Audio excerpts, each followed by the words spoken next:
back to this panel discussion, which sort of covered the title of today's focus, which, as you know, it is Remembering Flash Forward. So we have both memory and future. And so the actually design of our festival is that today is the day of memory. And it will lead us to, how to revisit memory in terms of, designing future. And there will be a focus on Afrofuturism also tomorrow afternoon. And again, as I said in the opening speech, what was also a very central issue of this festival is to think literature as transgressing genres, and as literature as being interlinked with activism. And that's why also we had this focus on Audre Lorde, and this actually will be focused on our third day. So now back to politics of memory, and of course Peggy Picher was very right. Talking about the politics of memory is always to talk about the politics of memory. And this will be definitely also covered in this panel. And I'm very, very happy that we have four most impressive people who have worked on it in various fields on these topics, which is at my left is Philipp Cabo-Köpse, because males are underrepresented in our festival, he should be mentioned first.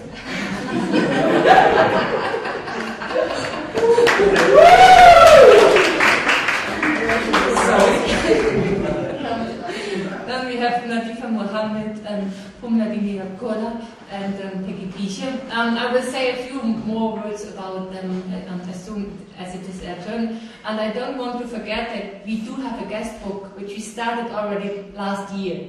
So you are most welcome to, enter your impressions and share with us some of your thoughts. It will be, I put it somewhere there at the entrance later on. Yeah. So let's try with, questions which cover around what do we remember and why, and who has the power to speak, and what about, and what is knowledge, and how does knowledge come into memory. These are all questions which have been covered already in your talk. Pumla is a South African feminist writer and associate professor of the Wits School of Literature and Language, also a columnist for City Press. So in person, she's embodying this whole branch of what an intellectual, a public intellectual, an activist intellectual is all about, because she's writing poetry, essay, journalistic text, but also short stories, and she's an academic. So wow, how can she manage to be all at the same time? What we're talking about, having these various roles. And yes, I'm very happy to introduce you to start the discussion, our panel discussion. You have been your most recent books, which unfortunately I don't have with me today. What's Slavery to Me? Post-Colonial Slave Memory in Post-Apartheid South Africa, which was published with Wits University Press, would lead me to my first question, if I may, adapt or employ or appropriate that, asking you what's slavery to you, in a way to answer how does one face the legacy of slavery today in general, but also, of course in South Africa in particular, and what role can literature play in this? Thank you very much. Am I on? I mean, I'm generally very loud, so I'm sure I don't really do that. I'm sure you move for your recordings. I'm going to try not to scream at you, but sometimes the more excitable I get, the louder. Is it on? Okay. Thank you very much. First of all, can I just quickly thank the organizers of this event. I'm very happy to be here. And it's really just incredible to be in this room, and sit on a panel with people whose work I have enormous respect for. Susan's, I think anybody who's just feminist literary studies in the world knows a lot of Susan's work. So I'm and to JC and so on. Okay, well, thank you very much, of course, also to the invisible work that very often goes into producing successful events like this. So Sybil and Katerina Fink, who has had to go well beyond the call of duty, at least sort of dealing with some of my logistics. The question of what slavery means to me, I think I was drawn to I was drawn to the topic of generally interested in issues of memory and diasporization and movement and so on. But I was particularly struck in the South African context by how, as somebody, I suppose, who's attentive to how slavery is thought about or not thought about, but also somebody in a long time ago who was also not just a literature major but a history major in Cape Town, because I went to UCT, which is Cape Town. Even though Cape Town is like people kind of keep talking about it as cosmopolitan. But it's all because one of the things we don't know about Cape Town, that Cape Town was founded on slavery. And I was struck by, as the country that I live in continued to think about its past, how very often that sense of the past was an apartheid past. And the sense, and very often when there were difficulties in making sense of, so people couldn't understand why we couldn't sort out certain things after the Truth Commission. Like, why can't people just snap out of certain things? And I had an increasing sense that, well, maybe because some of the answers, some of the difficulties, and some of the, the nitty-gritties of the questions predate apartheid. And so maybe we should be thinking about a history in less tidy forms, instead of saying, well, we'll look to 1948 and then we'll sort everything out post. And I also was struck I was struck by the way in which, while a lot of feminist work has gone into, both within the academy, but also just public criticism of the TRC process and the nation-making process of the apartheid memory, I was struck by how, unsurprisingly, masculinist the performance of that memory process was. I couldn't quite figure out, and it drove me crazy, and eventually I did some study. I couldn't figure out why women were hyper-visible in the slave memory. And so, while as a feminist, I would have loved to think it meant that the slave memory or the creativity around slave memory was more interesting, or maybe it was more feminist. I suspected that this was not in fact the case. And so I really was interested in and I was also struck by the way in which, while the apartheid memory was performed, it was memory in the kind of narrow sense as well. People, we lived through apartheid, so we literally remember. So it is a collective memory, but it is also quite a biographical memory. And slavery, of course, is a different kind of collective consciousness, so a memory in a different sense.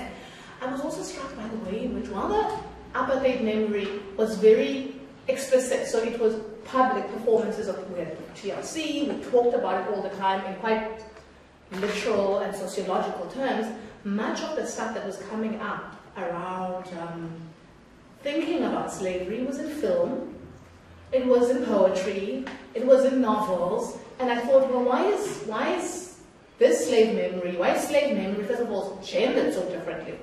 Apartheid kind of upsetting kind of the variety of women's agency, and here suddenly everything. I mean, so people were saying, Cordoa, the foremother, so it was sort of not just hyper-visibility of the slave woman's body, but like the named, the slaves that South Africans remember, most of them are women. And I thought this is very strange in a country where we like to pretend women didn't do much, except, have sex with progressive men.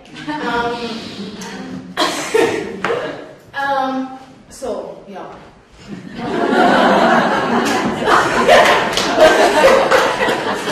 So I wanted to know what was going on, why was it like this, and why this retreat to the creative?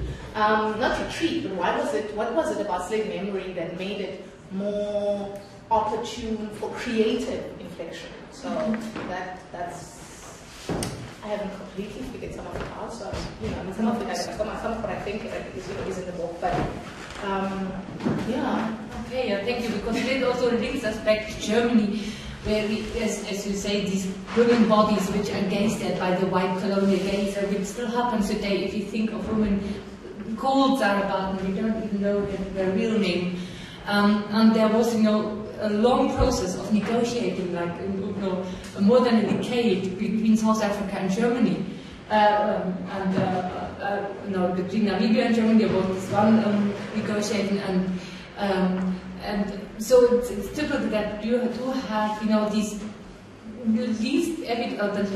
last evidences of the slavery and colonial system, and Europe still is very reluctant to say, I'm sorry, coming with all these questions of, reparation and so on. And then now, during the genocide the Germans committed in Namibia, hundreds of scouts went to the Berlin Charité, and now there was only 20 could be identified and now were returned in a political act, but the highest representative was a woman, from the ministry. She was a Staatsminister, Mrs. Pieper, and she just gave a speech and left. She didn't even listen to what the South Africans and Namibians representatives were saying. So that's, which also would link me to Philip, but let me introduce him first. Philip Kabuköpse is one of the finest and most renowned African German poets, spoken word performers, performing in many formations, on his own of course, but also on Black Reincarnation, Unite Babies, and That Horse Running. And I really recommend to read his book, The Abtejames Knop, although it is even to really have these poetry performed, this poetry performed is another story, but yet, you will like his text. And also he is one of the, bringing poetry and activism together, one of the most successful bloggers against racism, if I may say so. So his blog is, visited by, a lot of people who try to keep informed. So it's just not just pinpointing at racism, but also offering a lot of commentaries which support arguments on that. And this brings me then to this question of memory and Germany, and how does Afro-German literature come in here? Yeah, thanks a lot. But it's a difficult question, and I'm not sure that memory is the proper term in that case. I think what's much more interesting is a remembrance of history, because remembrance kind of requires some, at least a minimal form of practice, like active thinking about what's happening. So you can actually, and remembrance is also, as this action is also very selective. So I think in Germany you select the things that you remember. So when you think of, when you are foreigner, when you are coming from somewhere, the thing is, Germany is always associated with World War II, with Hitler. He did a great job because he is about as famous as Michael Jackson today. And then the next thing you think of is Mercedes-Benz, and then you think of BMW, and then someone says Lexus, and then you all be wrong, and that's all you know of Germany. And those are things that are remembered. And then selectively remembered. And then there are things that are selectively not remembered, neglected, meaning actually forgotten. Well, selectively forgotten, of course.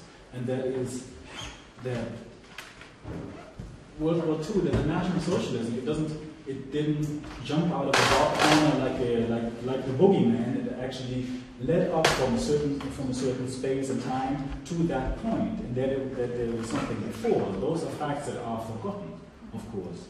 And like you mentioned, it was the heroic genocide in what is nowadays Namibia. That is something that is so, I guess, blatantly in your face, and at the same time so powerfully not remembered, that is really, really interesting. And I work with that. When I write my poetry, of course, those things are personal experiences, but it's also a lot of reflections on racism and of course on colonialism, on German colonialism. And just recently, just actually 2 days ago, I walked around in my neighborhood, which is Berlin-Wedding, and they have an area called Afrikanisches Viertel. It's the African Quarter. There's nothing African about this, except for the street names actually in this quarter. And you have streets like Togo-Straße, you have streets like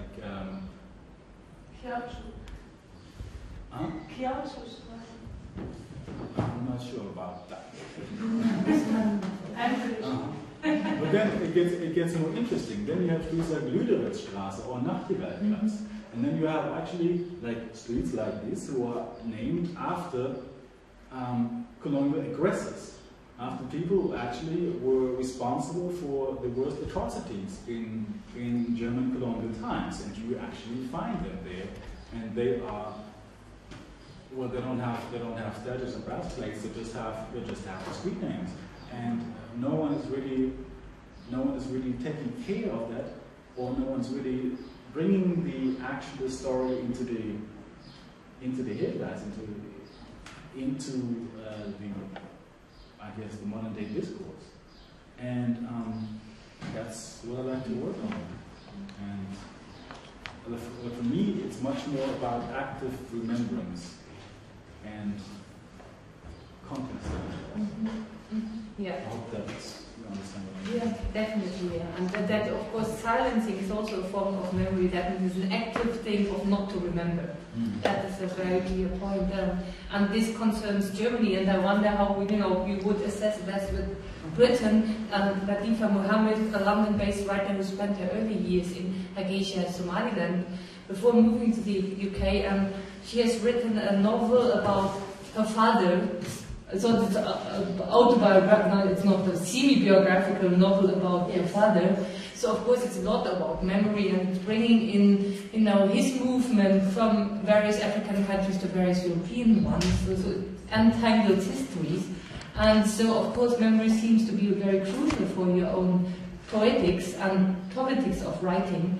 And maybe you could comment on that and also give us some insight into how you assess the absence or presence of memory in Britain. Yes. Well, this is really interesting to me. I think at the time when I was writing about 6-7 years ago, there was a resurgence of pro-colonial thinking. There seemed to be this idea that empires were good and America, as the leading superpower, should have an empire again. It would just be open about it. And these were British historians saying this, and they were also reassessing British history. So my father was the subject of many different empires, beginning with the British, and then he moved into the Italian, which was incredibly violent at that time. And then he left again and ended up in the UK.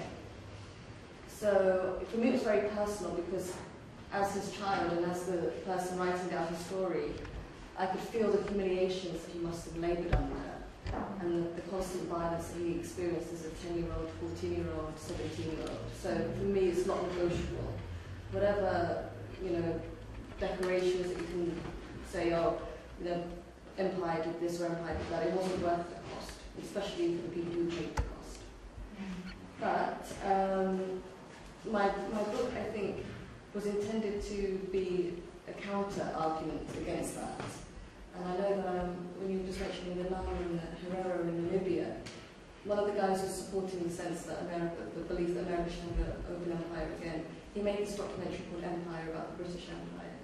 And he talked about what the Germans did in Namibia, and as the people were being slowly killed, or not very slowly killed, the ones that already died, their remains were given to their relatives, their community, and they were left to scrape the skin off the skulls so they could be shipped to Germany.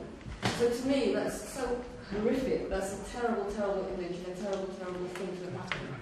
But in the general gist of the documentary, it was like, ho hum, never mind.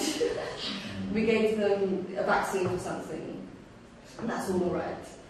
So to me, it's very dangerous and very frightening, because the power relationships haven't really changed. The openness has diminished, but the power is the same. So someone approving and rewriting colonial history, there's so many knock-on effects. I think people like my father who are living now, these kind of street urchins with nowhere to go and very little power in the world, they will feel the force of it. Thank you. Yeah. And that's a point where I would like you to join our discussion. Peggy Beecher, she has also already been introduced as the Afro-German scholar and also activist, and actually if I may say so, she has been my teacher. Amongst many of her publications is, I just brought one where she, was sort of part of initiating the Meyer-Lim Award, which was a very crucial thing to happen in Germany, because this was an award to be given to black writers living in Germany. And this was making a point, yes, that they are, they are part of, this diasporic awareness doesn't really exist in Germany, which in the mainstream perceives itself as white and Christian, full stop. And so, of course, to make a project like this says, here we are German, and and we are writing us into society and living within that society, and we are part of that society. So, but this is that I would like to come back to this notion of contesting nation. And in a way, if it comes to memory seems to be always, on the one hand side, transcultural, internationally relevant. But yet, do you think that there's also a certain national notion of memory?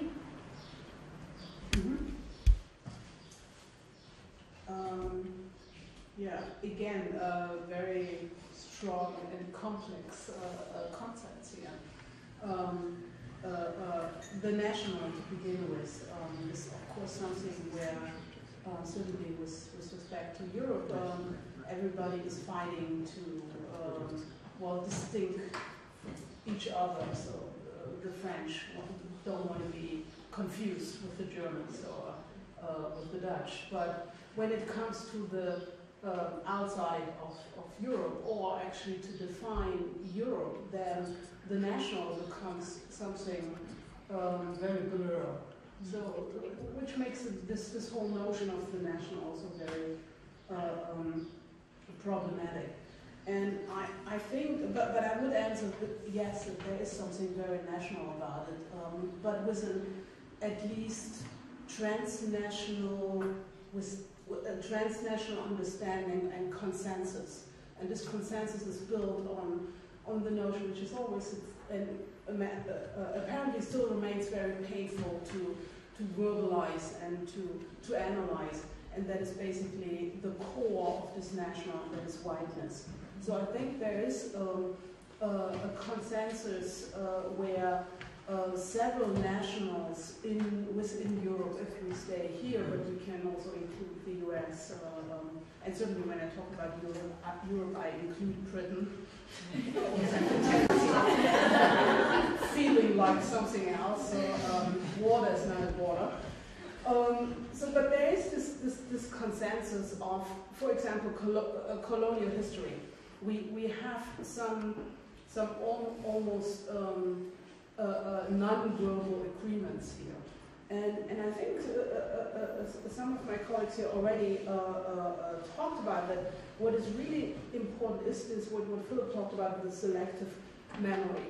We of course have the tendency, and that is also, I think it's almost an understanding or an agreement within Europe. So yeah, we have this heated notion, this almost inflammatory notion of National Socialism, which allows us also to step away from what's going on in France, or what's going on in the Netherlands, or what's going on in Congo with reference to Belgium. So, and it's a very problematic, it's a minefield. As a German, to talk about something like that, it is not to be meant like, oh, this is not as important. But I think there is an agreement of whiteness. We have these areas and we fragmentize our history. And by fragmentizing it, we also deload it. And of course we are in charge of reassessing it and then, take something out of this collective responsibility. And that is what I see more and more with the period of colonialism / slavery, because that is, of course, how in Europe we would approach the historical and political framework of slavery by colonialism. And what really puzzles me, actually, troubles me the most is actually not so much the forgotten parts, because it's hard, but I feel like that's our job anyway. We have, I feel like every morning we stand up and get up and we have to undig something. It's almost like Europe is actually a kind of a dry land where everything is overloaded with sand after the night. So we have finally come to an understanding. Yes, Germany had colonies, and well, I go to bed and the next day it's like, oh, it doesn't matter. You know? So I feel like this whole forgotten thing is something that we have to do anyway all the time. But what really troubles me is going more and more in an aspect of dememorization. I would call it dememorization. And that in reference to denazification, and we are very good at that. Like, how do you take a Nazi out of a Nazi? You denazify it. And that is what we did in 1945, and I feel like that's what we also do, not only with the period of colonialism, but very much for within the German context right now and today, to dememorize, which means not just to say it was not there, but to shift it that it is okay. That it is almost like, you know, it's so banal, like Cicerotti more, that yeah, we understand that what is all in that, what is all inscribed, and since we understand that, we can use it again. So it is almost like, you know, we work through all of that and the past, and now we can refill it with a positive notion.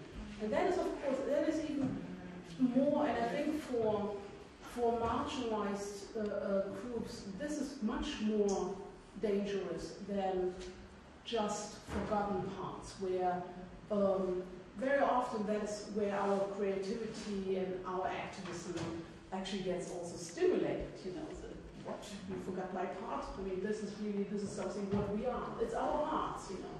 I don't say, I mean, it would be nice also not to always come from, you know, undigging and doing this archaeological work, but it's more and more dangerous, and I don't have any tools for that. What do you do with this dememorization? And just a very, very banal, it's not banal, but very populistic reference is what we see right now, for example, with the soccer tournament. I already talked about it, and you can see that it really bothers me to see, not only to see all of these flags, but right now, when I'm staying in Berlin, and right now I'm staying in Kreuzberg, and that's basically one of the most left or, well, self-claimed alternative neighborhoods or boroughs there. And I see all kinds of people rooting Germany and flags in Kreuzberg. I mean, German flags in Kreuzberg is something, that is really deep. I mean, that's something very, very deeply disturbing here by normalizing this notion. I feel like through the back door there's coming in this national again, you know, and now it is okay because even the new left is dressed in the German flag, and very troubling. Yeah, thank you. Maybe a question to all of you is how, you know, you were mentioning these tools. What tools are there? And we know that literature is powerful. And literature has contributed tremendously to this European project to install whiteness and to invent racism and to make racism powerful. There have been a lot of writers who were supporting that project. You know, like if you start with Robinson Crusoe by Daniel Defoe, which would be one example. But also there's a history of contesting through writing that history. So what power, you know, is literature such a tool which you have mentioned? That's a question to all of you. I think it's at least a possibility to present a different story or a second story, as opposed to the one single story that tells you that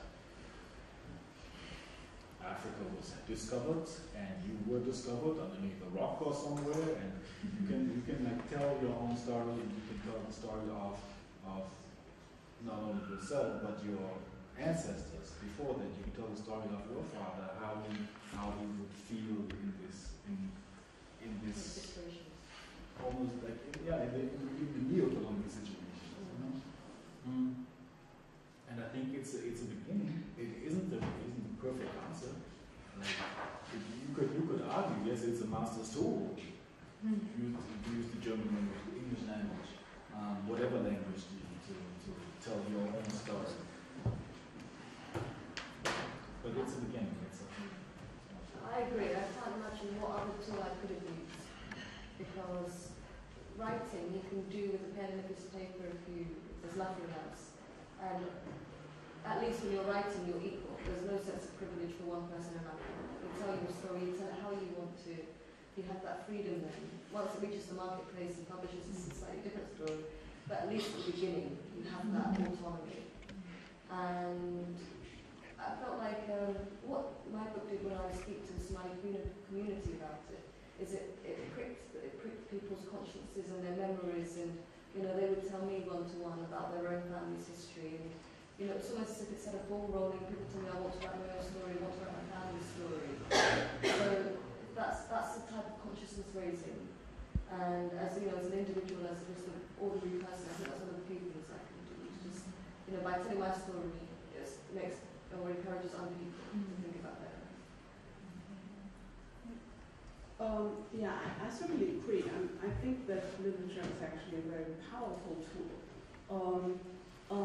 because it almost it's almost like building monuments. You have to deal with it. I mean, it's something you, whether you agree or not, it's out there, and you can ignore some analytic writing as being false, wrong, or not acceptable. But literature is art. You have to position yourself. I mean, you can also label all of that. But it is out there. It's maybe like all the East German, the socialist, big, huge monuments in Berlin. I mean, they are still there. So you can find them ugly, but it's something where at least this 40 years of an inconvenient political system cannot just go silently away.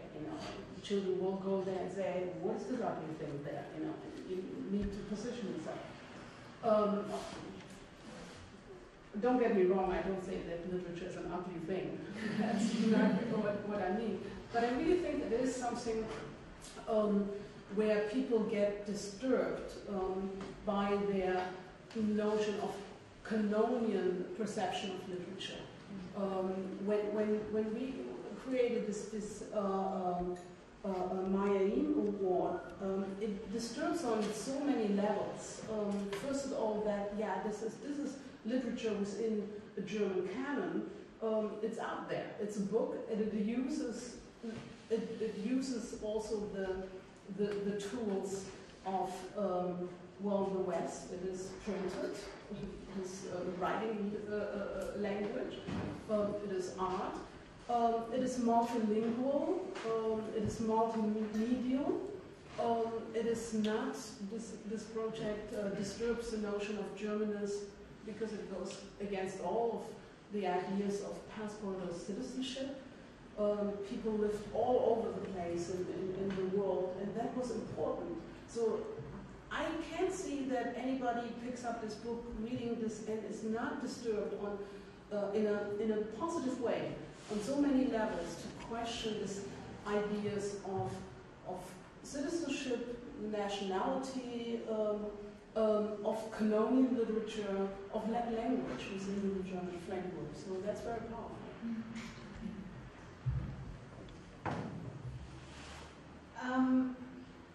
I think literature is definitely a very powerful tool, but I feel like as somebody located within Southern Africa, as soon as I say that, I have to qualify it. Because of course part of being South African and Namibian and I mean beyond that, but specifically also like maybe it is that you also constantly have to deal with this ridiculous nightmare category of protest literature, right? Which is which is this kind of bizarre category that literary scholars, bless their hearts, because they are our tribe, my chosen tribe, came up with to kind of as this hold-all container for literature that actually had nothing in common, right? But all kind of political, all literature by blacks under apartheid became, not all, but just about all. And if you couldn't figure it out, then you just put it in this category called protest literature, and now you write against the backdrop of protest literature. You don't actually engage with protest literature ever. You can build a career on things called Soweto poetry. Even though half the people who produce Soweto poetry come from Alexandra. But, so on the one hand, you have this hyper visibility of literature in the Southern African context as this thing that does political work, transformative work. This is an important, crucial site of political contestation, intervention in a whole range of ways, and certainly for the Black Consciousness Movement was explicitly adopted as well. But I think that, so I feel like I have to make that disclaimer because I'm not saying there was no literature, I'm not saying this crazy category called protest literature does not do political work. I think it does political work. I just think that there's been a paradoxical naming of the political, or recognition of how political the creative is, at the same time that I don't know why I'm saying we, but anyway, it's my discipline. At the same time that South African Literary Studies has constructed a category that actually contains just how political that field is. But having said that, I do think that literature is incredibly political. I think in a range of ways beyond just simply kind of containing this thing called protest. I think because literature allows us, I think it's a real invitation to imagine not just the world differently, but ourselves differently. I mean, I think that kind of thing that we used to talk about in literary studies in old-fashioned kind of terms of suspending your disbelief is really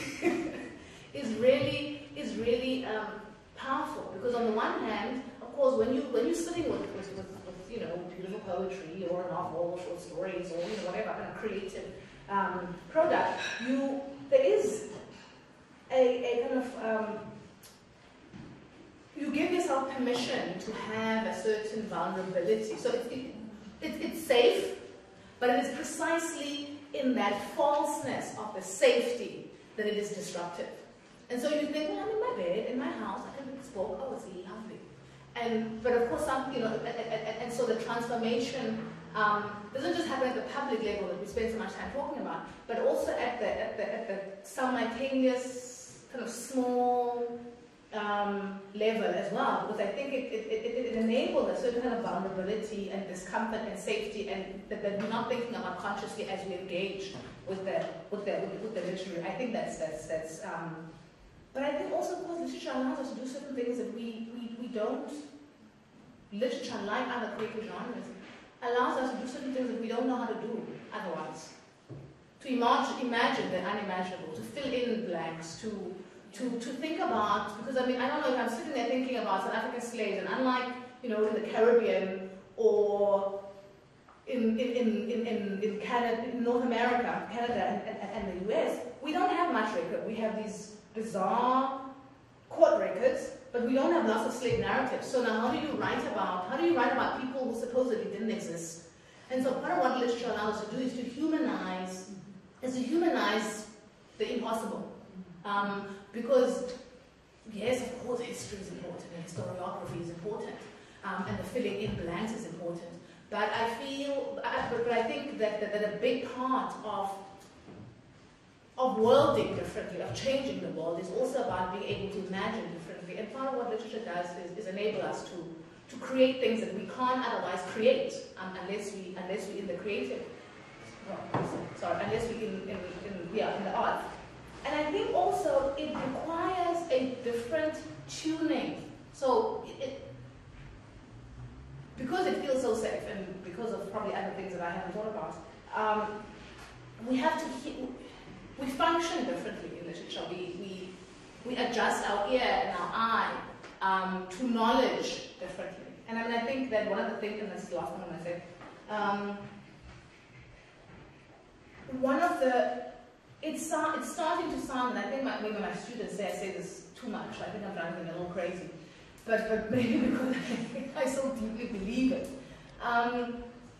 The creative really is a crucial site for creating knowledge and for theorizing, and not just this kind of old-fashioned senses where it's a safe. It is precisely because of that that false safety that it is able to create in a different register and to actually generate a different language, think about ourselves in the world and function in the world that I don't know that I can do outside. Both as a producer, but also as a scholar of the creative. I don't know that I get, I mean, even when I read the most profound, amazing sociology, there's certain things that I just am not able to do, that literature seduces me into, or drags me, kicking and screaming into, or kind of scares me into doing, that no other register seems able to do, and I think so I do think it's transformative. So in both those kind of big grotesque sense, but also in the allowing us to think about and world, I mean, occupy the world differently. Yeah. Thank you very much to all of you.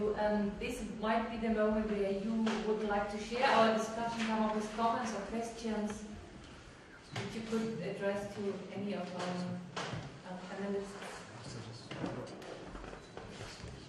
Yes, Susan.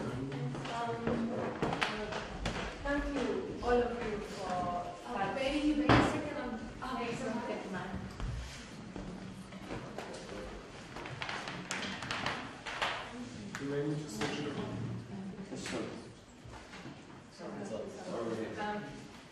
Just thanking everybody for their responses, and it's so inspiring to hear the different points of view, and how what was very fascinating for me is how they were intersecting, and how Susan was moving the discussion from one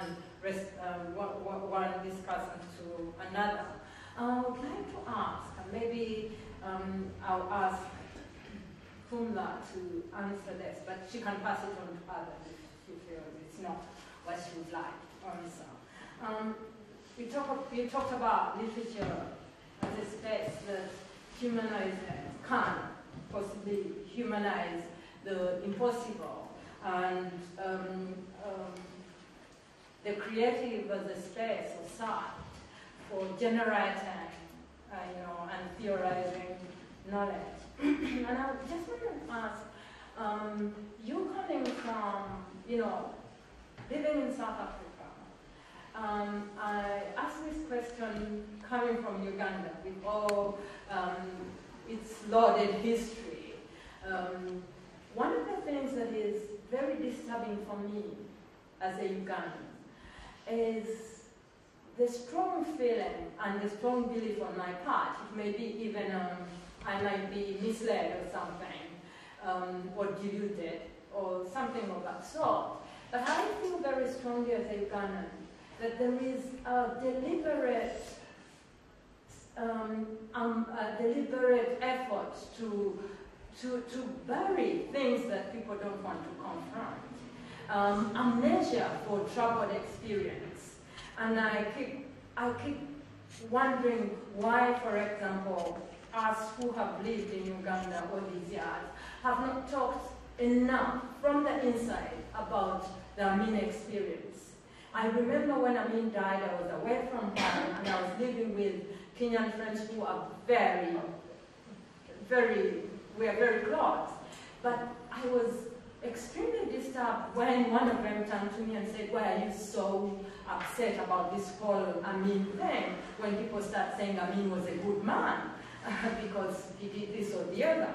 And he actually thought that Amin had expelled Indians and created spaces for Africans to economic activity and things. And he was looking probably at it from the outside. I'm looking at it from the inside and knowing how many of my relatives died there, or how many people lost their people, and what terror means, felt differently. I also feel that in the space, and I've caught myself doing that when writing. Oh, why am I suddenly shouting?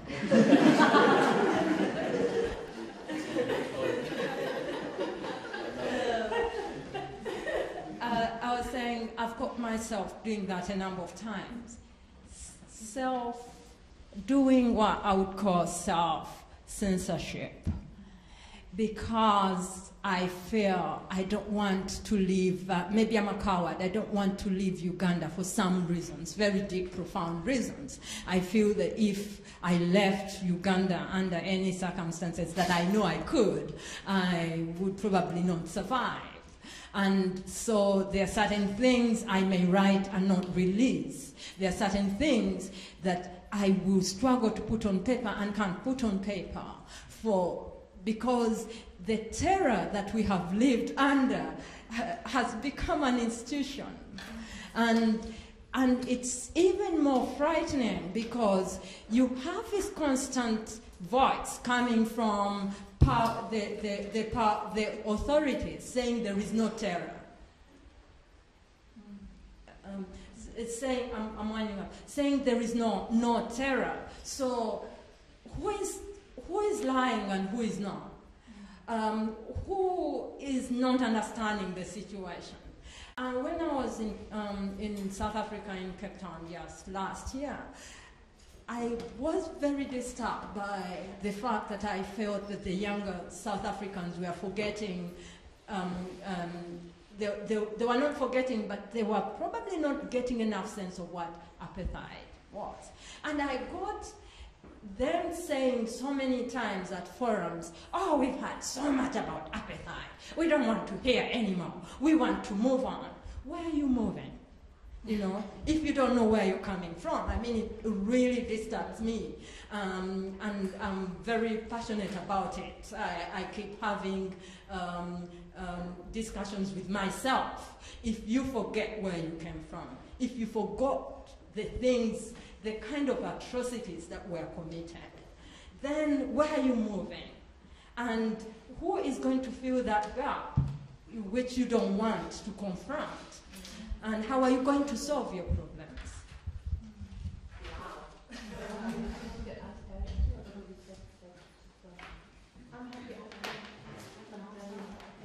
I'll defer to you as chair. Yeah, I thought we should collect some of your comments and then we have a finalizing round on here, and if that would be okay. Okay, Jesse?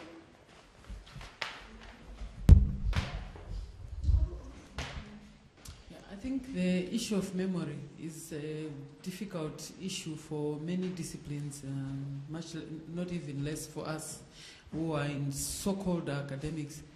But I think for me, my issue is, I think sometimes academics, we tend to have some, I don't know what to call it, baggage, or it almost looks like we think we can solve the world single-handedly, and then we discover we can't, then we get angry about it. The point I'm trying to drive at is, for me, memory and remembrance and whatever, there are projects that actually speak to each other. And for me, memory is actually a thing that I think is a way to remember, that is to put back that which was, was destroyed. Now, before you can know which part to put where, you have to be brave enough to be able to look back and see what was destroyed and how bad is it. Does it need amputation? Does it need stitching? Does it need what? And the difficult part of it, which is, I think most of you have said, is that we tend to be selective about it. But I feel there is no way you can be I think it's an issue of us doing things in different directions and working to see ways. That's why for me, interdisciplinarity is the key word when you talk about memory. Like what has happened in this conference, that you have other people coming from the academia, some are musicians, some are writers. I think when you put those skills together, you come up with something, because you take like the Zimbabwe question or the South Africa question. It is worrisome to look at South Africa and you find that the discourse coming out of there is really an ANC discourse, when actually there's been other, there are other stories too of what happened. Come to Zimbabwe, I don't know how many meetings I've ended up just sobbing when I hear people talk about Mugabe. And they give me this monolithic story of, one-way traffic of the Mugabe who is so bad and he chased white people and blah, blah, blah, blah, blah. And I'm like, have you ever thought of another Mugabe who actually said what many people have not said? And that is the fact that Africans do not have land so many years after independence, and it is not right. How you go about it is a different question, and I think he didn't go about it well. But the fact that land is an asset, and for me, from a feminist perspective, the fact that women had land pre-colonially and now we don't own any space. When I go there, I hear people talk about, you are the wife of so-and-so, you are the mother of so-and-so, I've got no identity of my own. Yet when I look at Aminata Fona's work from Sierra Leone, it is very evident that women had their own spaces. But somewhere along the line, something goes. So for me, memory is it is a project that is very inundating, because there's so much that we need to try and remember. But I think the best thing is to look at it as something that will be a work in progress and is really, at the end of the day, aimed at remembering and putting back whatever it is that we can, which I feel people like Danticat, have done brilliantly. When you look at the fact that somebody who is coming from an FGM background, where your own mother was participating in something that's so painful, but you recover memory to a point of being able to understand why she participated in this patriarchy, and she gets to apologize to you, and at the end of the day, you are proud of who you are. Which is, you can say the same thing of slavery. You can say the same thing of Nazism here. So for me, I think I'm more interested in also getting to, I'm impressed with the panel that, multidisciplinary, and for me it speaks to what I feel memory is in terms of how it speaks to remembrance and the whole project of what memory can do.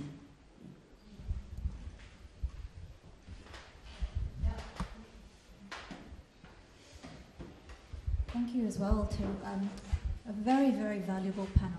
Thank you. I was very provoked by what Philip was saying about forgetting as active. This idea of the nation that requires one to forget certain things.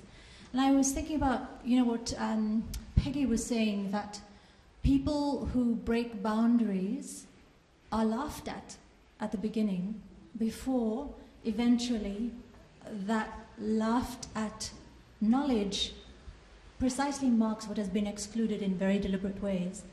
So I imagine that for the project of countering the act of forgetting, which all of you have spoken about, one has to confront this idea that if you ask for the colonial history to be remembered in a country which is confronting its Nazi past, you are saying people in Africa are as important as the people in Europe who were murdered in the millions. So you are claiming what might first be either laughable, or how dare you claim equal importance, and I wonder if this is also part of the trajectory of creating new knowledge, because it is so common. I think Pumla's research into slavery in South Africa shows, it's either completely invisible or it's visible in a way that can only be laughed at. It's so cute.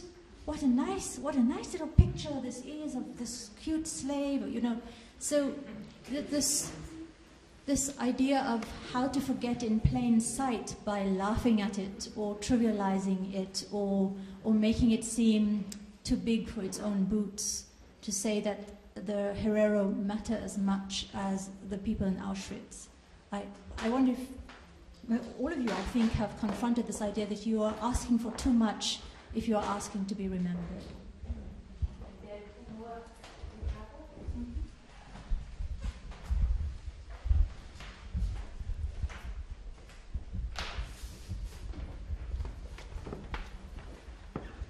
Yeah, I have two questions. The first one is to Peggy Peter, because I was struck by what you said, the difference between remembering something which hasn't been there, like you try to fill a void or give voice to something which might have been absent before. And you said you, as far as I understood you, it is even more difficult to underwent a process where a history is remembered in another way. And I only have the German term for this, Definitionsmacht. Is this the direction you wanted to go? So I was wondering if literature might be a good way to, well, underwent this Definitionsmacht, and there comes an idea I have, and so this question goes also to Philip, because I remember your work from last year, and I thought your work uses very strongly, at times satirical ways, or you write satirical poems, and I thought if this might be a very powerful way of using literature to, well, to claim space which is already taken. So this is a question addressed to both to you.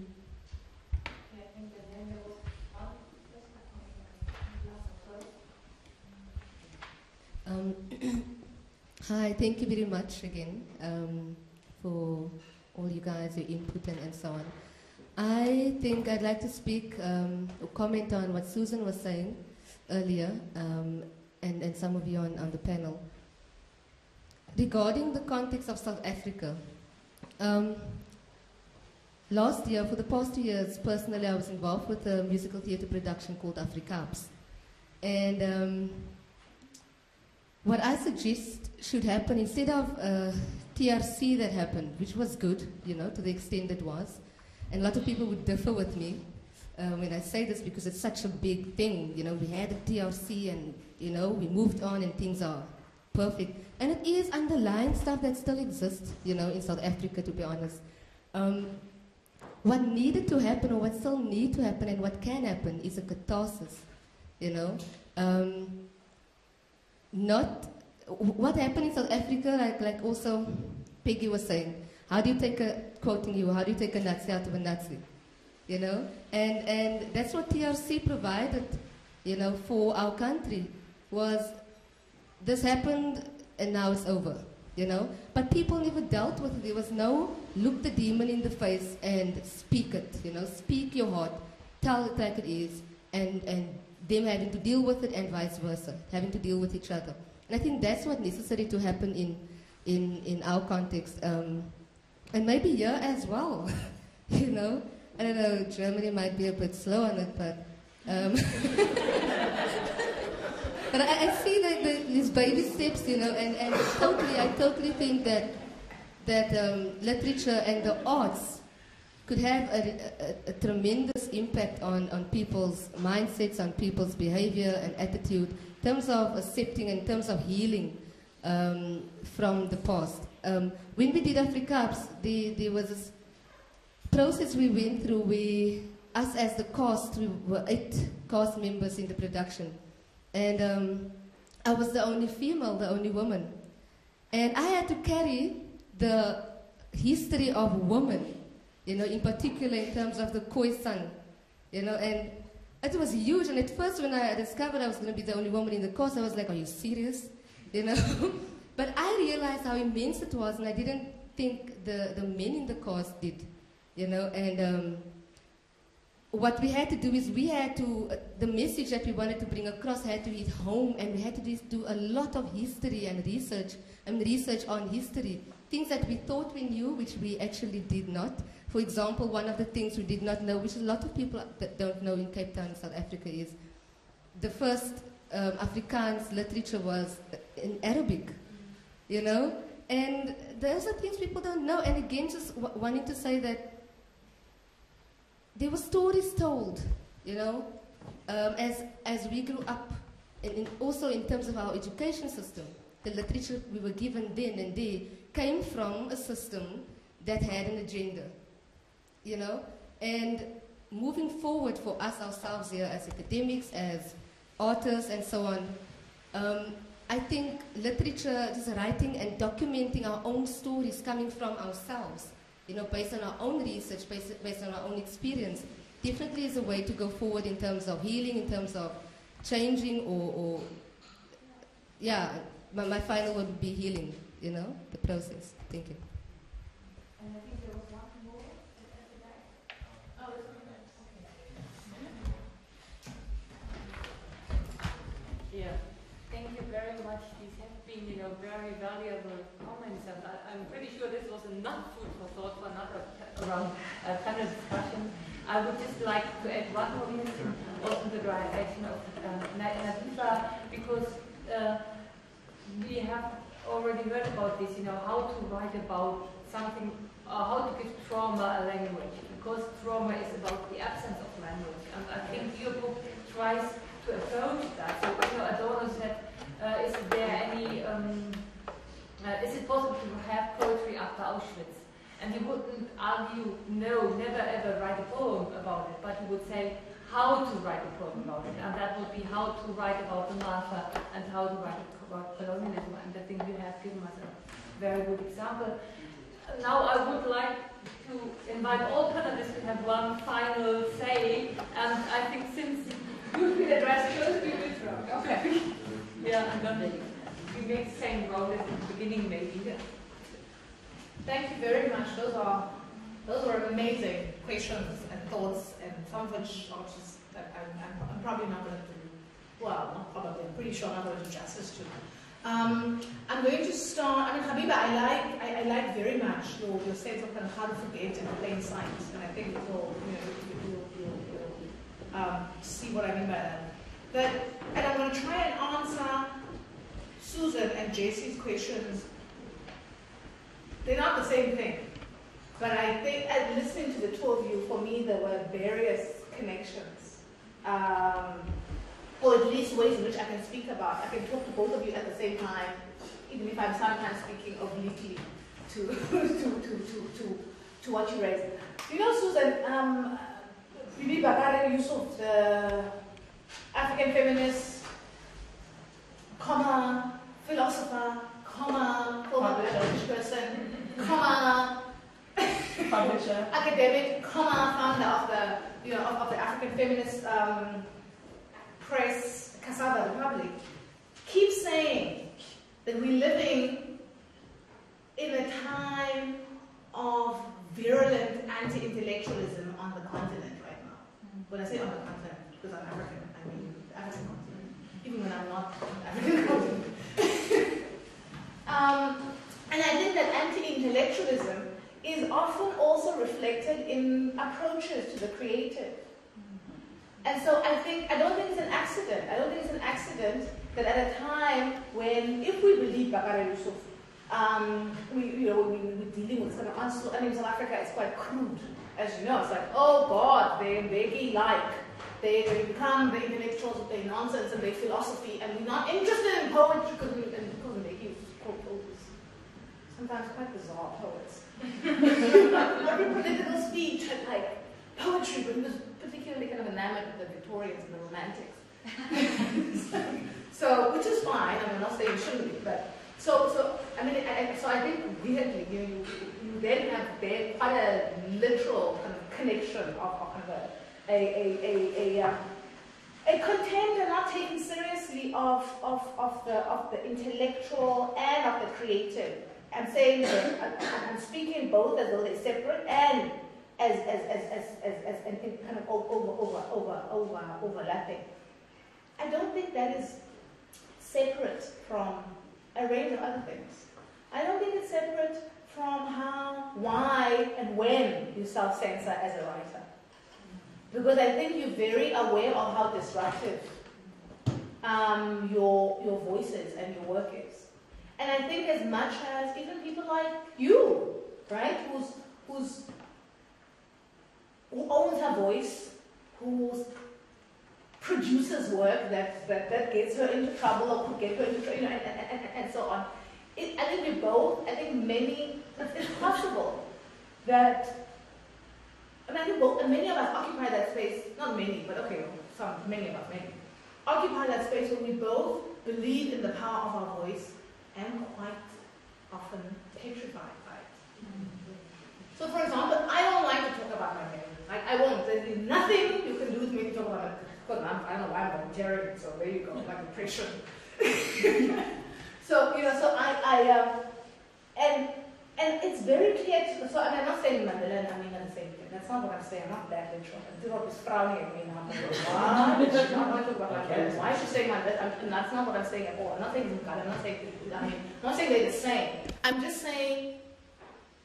I'm just using a shorthand for a discomfort, for something that I both claim, because on the one hand, he is the beloved revolutionary on the island of my childhood, but he's also I don't know what to do with him right now, right? Because there's a big ugly mess that we have to deal with, that we can't deal with, and he's a big part of what authorized that nightmare, right, that we have to live with. And that whole thing of, we can't talk about it. We have to move on. We did the Truth Commission. We're done now. But also, of course, it's a big part of like JC said, it's very interesting that the South African narrative is an ANC narrative. And the ANC narrative is fantastically spectacular and successful in what it pushes out, right? And not just in the kind of straightforward senses of, well, we pretend it was the only liberation movement, blah, blah, blah, blah, but also in terms of, it pushes out black consciousness, right? And what is black consciousness's central invitation? That we take ourselves seriously, that what we feel matters, that what we think about ourselves matters, right? That interiority is political and material. It also pushes out Pan-Africanism, right? So you cannot have a Pan-Africanist discourse, you can't talk about land.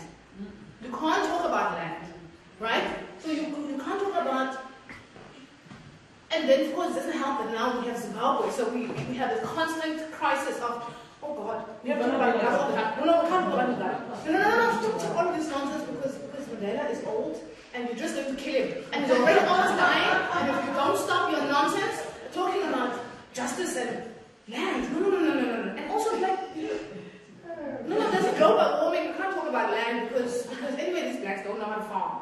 Right? And then we need more conservation things. And it's like all this kind of bizarre, which in many respects are authorized by the ANC narrative, which is about, can we just move on? Can we have stability? Can we have, and so I'm not saying, so it's difficult to talk, so I can hear what you're saying. So because the thing is, talking about Mandela, if we talk about Mandela and we don't do the Mandela and we don't do the very nice old man who likes children, we have to talk about Mandela the revolutionary, but we also have to talk about Saint Nelson. Saint Nelson. We talk about Saint Nelson, we have to talk about the crazy revolutionary who thought you take up arms to transform, right? But you also have to talk about the revolutionary who comes out of Robben Island and goes to talk to these fascist, very interesting to use that word in German, these fascist ethnic nationalists, right? Who were delegitimized when he came out. So like, what?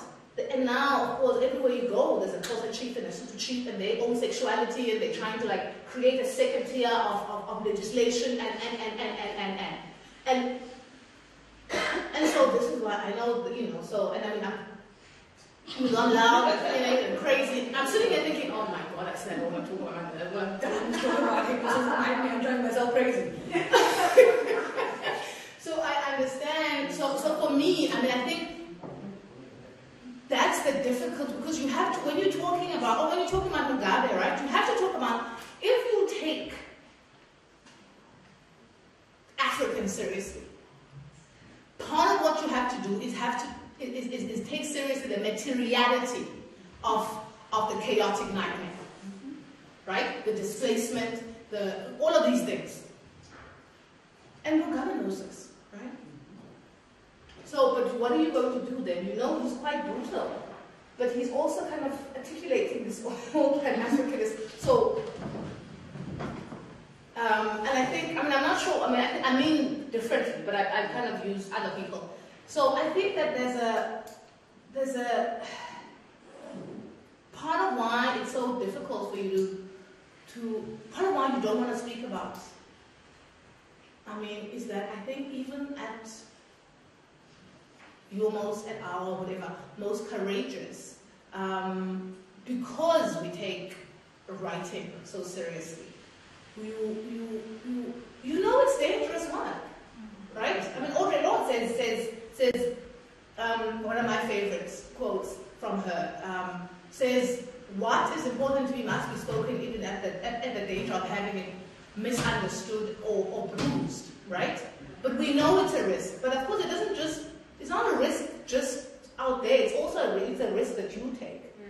And so it's not cowardice, it's just, you know just how, I think you know, we all know how, well not all, but okay, we know how dangerous this work is. And you know what, we're also human, and sometimes you don't want to be dangerous to everybody and yourself all the time at the same time. And so I don't speak about London except for some bizarre reason today. You just have and now they're recording it.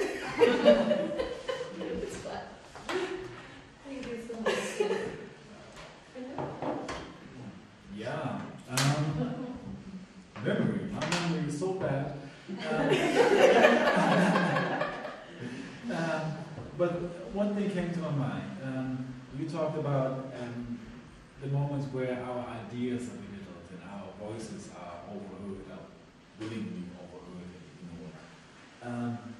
It happens so often. It happens in every context. Like even here in Germany, whatever we talk about, whether it's the integration issue or whether it's like, yes, ideas like, yes, colonialism was bad and we should really do something about it, we should change the memory about it, really, come on. There's always not one voice, but like a dozen voices that all of a sudden it doesn't mouths that open and go, yeah, but you know what, actually you're a bit oversensitive and you can't really say it like this because we have to like negotiate and this is really going to fall, and by the way, like, come on, it's been years ago. And it's always like that. But the thing is, as writers, I think, we write for the future, and every claim needs to be rechecked with the reality and with a future perspective. And when I would look back to this point from a future perspective, I would turn around and see lots of black and brown people around me who don't need to be convinced that colonialism was a bad thing. Well, we can go through the list basically, but the future looks very different, and I think we should, if the claim we have should be rechecked with this. Like, yeah, maybe you should think about the integration issues nowadays a little bit different because, yeah, tomorrow's society will actually look different, and you don't want to be regarded by history as an asshole. That's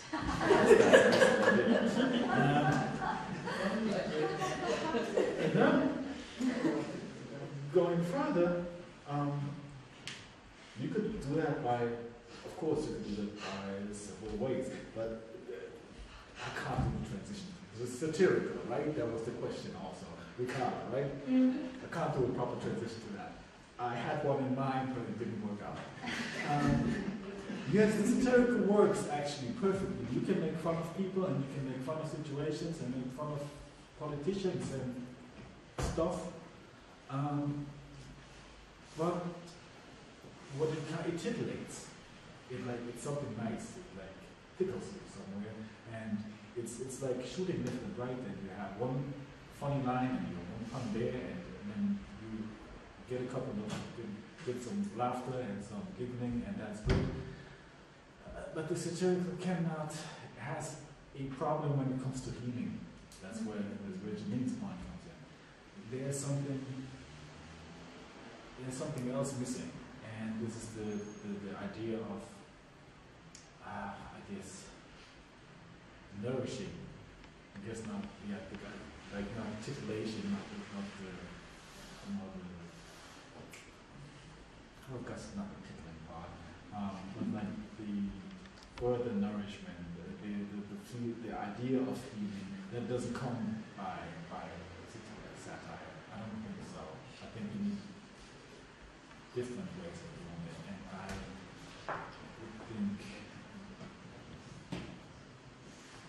like for instance, your book would be definitely a much better possibility to provide something like healing than my satirical approaches to poetry. And we all have different ways, and we evolve, and I'm trying to evolve, and I'm also trying to get to a certain point. Currently, right now, I like to make fun of people. And I do that by, I guess, mentioning colonial traditions and colonial history and the racism I see in the streets and my personal history and all of that stuff. But eventually, yes, we all write for the future, and we all want to engage in the process of healing and in the process of coming to terms with that memory that we're carrying with us. Does that make sense? All right. Yeah. Thank you. Well, the way my father, I interviewed him. So the book came from interviews with my father, and he's very proud of his story, and he's always said that it's worth telling and people should know about it. So eventually I said, okay, tell me from the beginning. So he started at his grandparents and then worked his way into his own life and through his early childhood and youth. And he loved saying that he lived on the streets from the age of 6 in Aden, in Yemen, and he was a child soldier in the Second World War for the Italian army. And then he was a farmer, and then he became an illegal immigrant and was arrested in Egypt. And eventually he became a sailor and moved to Britain. So he's interested in those things, and he's interested in the practical details of his life, so how he got from one place to another.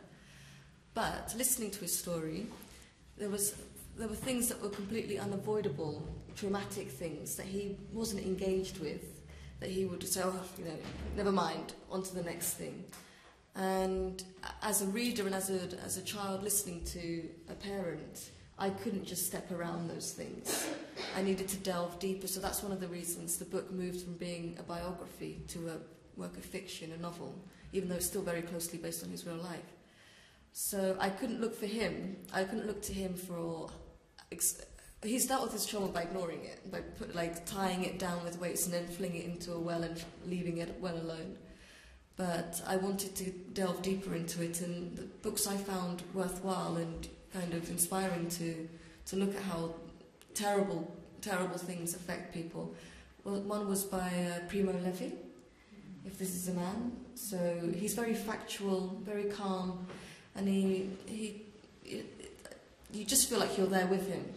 And I found that really interesting. And the other one was Beloved by Toni Morrison, which is based on a true story, a woman called Margaret Garner who killed her children to stop them being put back into slavery after she'd fled and found freedom with them. So that's completely different. And one thing that kind of, I found strange at the beginning was that this whole kind of supernatural, ghostly world that she's encapsulated in Beloved. And then it made perfect sense to me. The life that the slaves in America were living was so nightmarish. It wasn't normal. So anything was possible. Of course a baby would possess your house. And if someone had a hard death, they wouldn't leave you alone. So it made perfect sense to me, and I kind of made the book, actually I didn't make it poetic, it became more poetic of its own. And there was another book actually, which isn't so much about trauma, but more about how to tell the story. It was a book by Amadou Karuma called Waiting for the Wild Beasts to Vote. Yeah. which is just crazy, and you know, has no respect for anyone or anything, and it's very funny, and it uses the traditions of griots in West Africa to tell a story in novel form. Thank you. Yeah, there's so much we should talk longer. Keep sitting here. I want to address two direct questions to me. The first one was the question of Definitionsmacht, or reinforcement of, or the definition, the power of definition. That was actually not what I was going to, because the power of definition is always in the hegemonic discourse. I mean, that is what it drives. What I meant to say, and this is very much in the making, I mean, I'm still in a kind of a cultural shock coming back to Germany after a year, and the longer I'm away, I don't know if that is for other people similar, the more it actually becomes a cultural shock when I come back. So it's not so much the distance of time I wasn't here, but I feel like, okay, I'm now, I'm living abroad more than 5 years now, and then I'm coming back and think, whoa, what is that? So what I was trying to argue here was very much into this contemporary, right now in the time, as not just this couple of weeks, but the last couple of years, that the definition, what do we memorize, what is history, what's important, and as you said, what, are these people more important than others? That is, of course, defined by who is in power, who is in charge. But and that is what we're working all the time against. With all that is all about that is what the alternative epistemology is all about. That's what art can create: an alternative framework of knowledge, an alternative framework of history, an alternative framework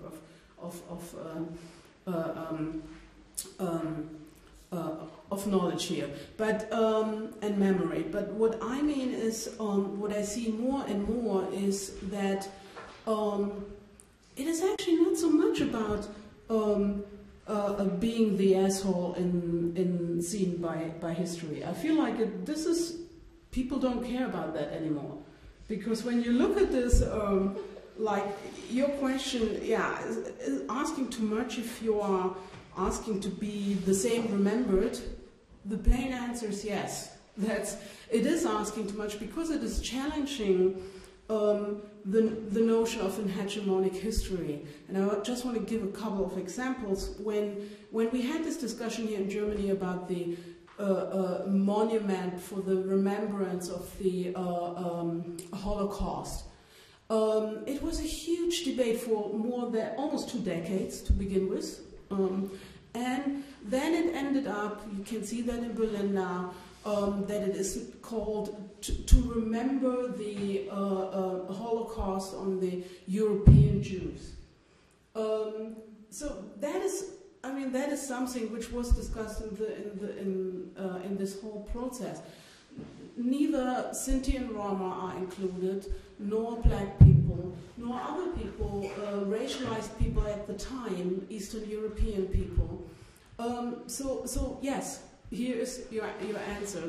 That is one part. Another thing what I see more and more, like, you know, it's apparently doesn't matter being an asshole in history, is, you know, all of these people what we remember, like Günter Grass right now, you know, a couple of months ago, making a complete fool of himself by actually going really back to this notion of it's enough, I can't, I'm forced to be quiet, and speaking about the German suffering, and I feel like I cannot remember what I actually want to remember. That is when he wrote this even artistically, creatively terrible poem on Israel and Iran. Well, I don't see that he became an asshole, and maybe he will, but with a little bit more, yeah, exactly, but with a little bit more of historic distance, Martin Walzer, who called for "It's enough about Auschwitz. I can't see it anymore. When Auschwitz is on the television, I switch it off." He said this in an acceptance speech on getting the Peace Prize of the, I think, some kind of book Peace Prize in Frankfurt. It was a huge debate, and yet Martin Walzer is one of the most canonian authors in German literature. And I do that very deliberate, coming to the last asshole in this line, to quote Philip, of course, would be Tito Sarrazin. That is basically the biggest cultural shock I have coming back this summer, to see that such a debate, what we had 2 years ago, about this biological backslash of, really a backslash of an old racism, what directly feeds from even pre-1933. In his book, Germany is About to Disappear, or however we would translate this terrible book, and talking against migrants and migration and transcultural society in Germany. Every single argument he used against the people of color, and with an emphasis on Turkish German and Arabic German people here, came right out of the tradition of a racist tradition from the late 19th century, the early 20th century, on the biological note of race, on the black inferiors. And it disappeared. This guy wrote another book, and now we're talking about why the euro is not important anymore with Tito Sarrazin. And that is what I mean. What I mean is, it is this dememorization that actually something where we thought we had an agreement on an understanding of history, to say colonialism matters. Even Germany only had official colonies between 1884 and 1918, and yes, it matters, and you cannot just push it to France and to Belgium and to Britain. Yes, it matters, and it is still important today that we nowadays go back to say, well, it was all not that bad. So that is basically the point what I want to make. Yeah, for me it's just to say thank you very much for contesting, cherishing and revisiting memory in this way, which was a great opener. Thanks to the audience, and above all, of course, thank you to the panelists. And let me end by just outlining again that this afternoon was dedicated to Audre Lorde, and that we mentioned Peggy's book about her, which is to appear very soon with Orlando Verlag, and you may ask her about this. Yeah, if you are interested in getting more information. Thank you very much. And now we are heading to Ponte and have some lunch together. Everyone is invited. Supper. I'm sorry. No, I usually get up at this time. So.